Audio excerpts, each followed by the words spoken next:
nga tusemberedde okumalako ekisiibo wano musibo wateekeddwa okwongeramu amaanyi mu kukola ibaada ez'enjawulo. Omwezi guno ogwa Ramadaan Qur'an ya Allah subhanahu wa ta'ala yajisiza shahru Ramadaan alladhi unzila fihi al-Qur'an.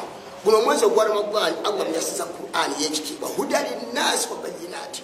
Ngegenda kubeera ng'eruŋŋamya nga ummati Muhammad sallallahu alaihi wasallam. Tegeeza tuteekeddwa okubeera nga tukola ekintu ikthaaru min tilaawati al-Qur'an. Kubeera nga tuwongeramu amaanyi, kubeera nga tusoma Qur'an ey'ekitiibwa, tuba mweyakkira. Sheikh Ali Yusuf Rwanga atukubiriza okwongera amaanyi mu kuwaayo nga kino kikakkanya obusungu bwa Allah. Wa baraka fi rizqi. Teekeddwa okubeera nga tuteekamu amaanyi mangi nnyo mu kubeera nga tuwaayo mu kkubo lya Allah subhanahu wa ta'ala riziki zaffe. Tubeere nga tuyondewaza. Bw'onooba obaddeyo sookuba guno omwezi guyitibwa shaharun iqalatul atharaat. Bwe gusingira ddala okubeera nga guyimirizaawo ebisigalirawo ddala.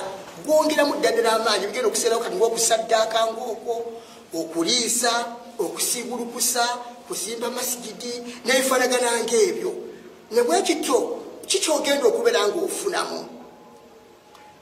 Fa inna sadaqat maze onooba ng'osaddaase nga weewadde n'obeera ng'otaddemu amaanyi tutusawuka kwa Rabbu. Allah subhanahu wa ta'ala tukakigenda okubeera nga kikkakkanya obusungu bwa Allah subhanahu wa ta'ala. Ate ffenna nga tunoonya kubeera nga tusonyiwa. Allah tusaasire era Allah abeere nga tusonyiwa. Sheikh Najib Kayira ayogedde ku kiro eky'enkizo n'akubiriza abasiibi obutakyerabira. Kubiriza nnyo abasiraamu mwe muli ekiro kyaffe kye tulindirira bulijjo ekimanyikiddwa mwenna buli omu kyakula amanyi era kyakula asoma ekiro ekya Lailatul Qadri. Ekiro kirindibwa nnyo ekyo n'ekirimbiro 10. Edda twalinga tukirinda mbu kiro ekya 25, ekiro ekya 27 ennaku ez'ensuusuuba naye ekiro ekyo kiri mu nnaku 10. Tomanyi oba olunaku lwe watandika okusiiba nga watandika mabega oba watandikira mu maaso naye ennaku ezo 10 okunyiikiriramu ennyo okwegayirira Mungu subhanahu wa ta'ala n'okusabiramu ennyo n'okwetoowaza ennyo n'okweyisa obulungi byonna ekisiibo kyonna nga bwe kitambula. Akubye abasibi akaama ku budde Allah mwasinga okwanukulira abaddu be. Ennaku ezo 10 tusabiremu nnyo n'essaawa zaazo ezisembayo. Essaawa ezo ezisemberayo ddala awo mu budde obudde nga bugenda kukya n'ekitali kisiibo.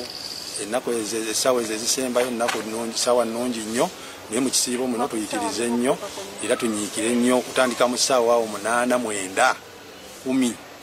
Kati akutandikira ate awo mu ssaawa 10 kitundwa oziyingira 11 awo ate awo wazibu nnyo. Sawa 9, 10, 11 awo wonna wantu walungi nnyo omuntu okwegayirirawo Allahu. Yudaya Namyalo yakusakidde gulino ku Lwabukedde TV1.